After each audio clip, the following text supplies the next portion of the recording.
Welcome to This Explainer. I'm absolutely thrilled you're tuning in today because, well, we're tackling something that pretty much all of us struggle with, but kind of do it in complete silence. We're talking about perfectionism, that incredibly heavy burden of guilt, and that relentless, harsh inner critic that just seems to live rent-free in our heads.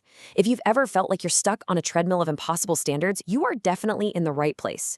Today, we're going to unpack the actual science of self-compassion and figure out how to finally escape the trap of self-blame. So I want you to take just a quick second to reflect on something. When you make a mistake, or maybe you just fall a little short of your own expectations, what's the very first thing you say to yourself in your head?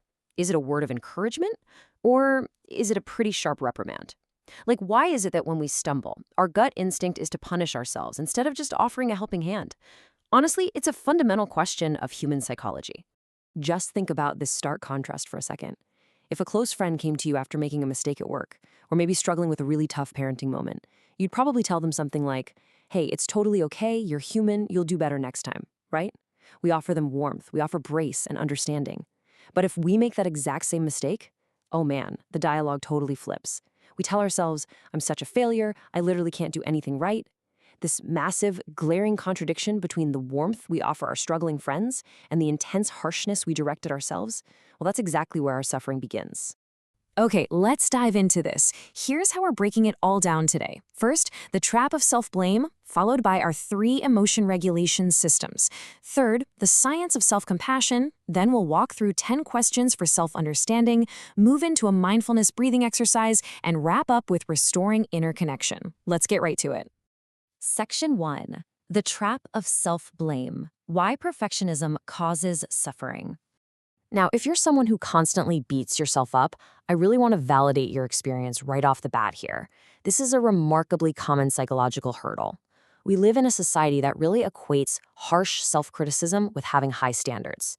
We kind of buy into this mistaken belief that if we aren't hard on ourselves, we'll just stop trying. But the science actually shows that this perfectionist trap creates immense suffering, and it actively blocks the exact growth we're so desperately trying to achieve. Let's look at how this plays out in daily life. Take parents, for example. So many feel this intense, crushing guilt for being busy with work and not spending enough time with the kids. And that guilt, it often leads to overpermissiveness. They end up breaking their own rules to compensate, which just creates more chaos and, you guessed it, more guilt. Or think about high-level athletes. A lot of them believe relentless self-criticism is the absolute secret to their success. But sports psychology research actually links that harsh perfectionism to obsessive, really unhealthy habits. There's this pervasive, false belief out there that self-compassion is basically just laziness or self-indulgence. But studies show the exact opposite. True self-compassion actually increases our resilience and our intrinsic drive to improve.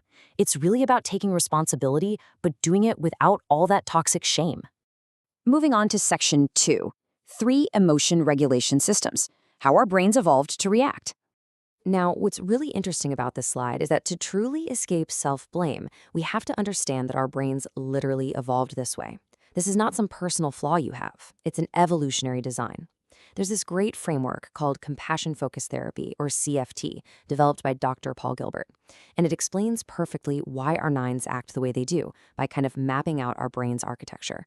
Basically, we have 3 main systems.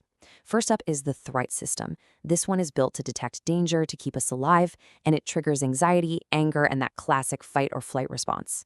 Second, we have the drive system. This pushes us to go out, acquire resources, achieve our goals, and get things done, which gives us those nice hits of dopamine. And third, we have the soothing system. This brings contentment, peace, and connection, basically allowing us to rest, digest, and just feel safe. Now, the big problem? Modern life keeps us completely trapped in threat and drive. We're either totally stressed about what's going wrong, or we're frantically rushing to achieve the next big thing. But we can consciously utilize these systems in our daily lives. For instance, you can tap into that drive system to crush a demanding project at work, but then intentionally switch over to the soothing system by taking a nice walk or calling a friend to decompress right afterward. Section 3, the science of self-compassion, shifting from threat to soothing. So how exactly do we fix this imbalance? Well, we can't just sit around waiting to feel peaceful. We actually need a deliberate, intentional mechanism to shift our brains out of that high-alert threat system and consciously fire up our soothing system. Pioneering researcher Dr. Kristen breaks self-compassion down into 3 core pillars. Number 1, self-kindness. This simply means actively offering yourself warmth and understanding instead of harsh criticism when you fail. Number 2, common humanity. This is the profound realization that suffering and messing up are just universal human experiences. You aren't the only one failing. It's literally just part of the human condition. And number 3, mindfulness. This means observing your negative emotions exactly as they are without trying to shove them down, but also without getting completely swept away by them. And here's the amazing part. When we practice these 3 pillars, the science shows we literally change our physical physiology. We lower our heart rate, we reduce stress hormones like cortisol, and we effectively switch on that soothing system. Section 4, 10 questions for self-understanding, stopping the blame cycle. Before we can really change our behavior, we've got to understand the roots of our self-criticism. These reflection questions act as sort of a cognitive bridge to stop that deeply ingrained cycle of self-blame. Let's look at the first 5. Question 1. What do I actually say to myself when I make a mistake? Question 2 is incredibly powerful. Whose voice does that resemble? Think about it. Often our inner critic is just an internalized voice of a strict parent or maybe a harsh teacher from our past. Question 3. When do I feel the most shame? Question 4. Why do I link doing well with being loved? Like, do you feel your worth is entirely tied to your output? And question 5. What anxiety do I feel when I am resting? Are you terrified of falling behind? So the crucial point is this. Your inner critic didn't just appear out of thin air. By answering these questions, you actually expose the hidden roots of your anxiety, and you move from harsh judgment to genuine curiosity about your own mind. Moving on to the next 5. Question 6. Do I remember criticism way longer than praise? Question 7. When failing, do I criticize my existence rather than my actions? Basically, instead of saying, I did a bad job, do you tell yourself, I am a bad person? That is a massive distinction. Question 8. Why do I fear disappointing others so much? Question 9. Am I living for external recognition or for what I truly want? And finally, question 10.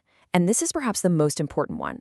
Do I need a bigger whip or deeper understanding right now? True emotional recovery absolutely starts with deep, radical understanding, not stricter punishment. Section 5. Mindfulness breathing exercise, grounding in the present moment. So understanding is a great first step, but we really need to feel it in our bodies too. We're going to shift gears right now from cognitive analysis to a physical practice of just grounding in the present moment. I invite you to just settle in as we walk through this step by step. Let's move to it and see how this builds.